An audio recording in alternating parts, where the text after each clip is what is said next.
අපි හැමෝම දන්නවා මේ වෙලාවේ රටම ලොකු ප්‍රශ්නක ඉන්නේ. අපි හෙට තමයි ඩොනේෂන් ප්‍රෝග්‍රෑම් එක අපේ කරන්න හිටියේ. හැබැයි මට දැන් යාළුවෙකින් කෝල් එකක් ආවා මේ වෙද්දි මහරගම තරුණ සේවයකේ ඩොනේෂන් එකතු කරන වැඩක් යනවා කියලා. ඒක මම හිතන්නේ බොහොම ක්‍රමානුකූලව සහ පිළිවෙලට වෙනවා කියලා දැනගන්න හම්බුණා. ඒකත් එක්ක මේ වෙද්දි හෙට වෙද්දි ඒගොල්ලොන්ට ගෙනිහිල්ලා ඩොනේෂන් එක කරන්න අවශ්‍ය වෙන අත්‍යවශ්‍ය බඩු ටිකක් මදි කියලා මට දැනගන්න හම්බුණා. ඉතින් අපි හෙට ඩොනේෂන් ප්‍රෝග්‍රෑම් එක පොඩ්ඩක් පස්සට දාලා අපි හිතුවා ඔවුන්ට අවශ්‍ය සියලු අඩුපාඩු ටික අපි ලබා දෙන්න.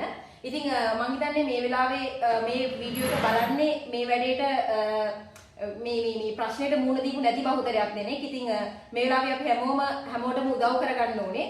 ඉතින් ඒක නිසා මම හිතුවා ඔයගොල්ලෝ හැමෝටම කියන්න මේ වෙලාවේ නැති උදව් වැඩක් නැහැ. ඒ නිසා හැමෝටම පුළුවන් පොඩිම දෙයකින් හරි උදව් කරන්න. මම මහරගම තරුණ සේවායකට ගිහිල්ලා ඔයගොල්ලන්ට පොඩි වීඩියෝ එකක් කරන්නම් කොහොමද උදව් කරන්න පුළුවන් කියලා. හැමෝම මේ වෙලාවේ හැමෝටම උදව් කරගන්න.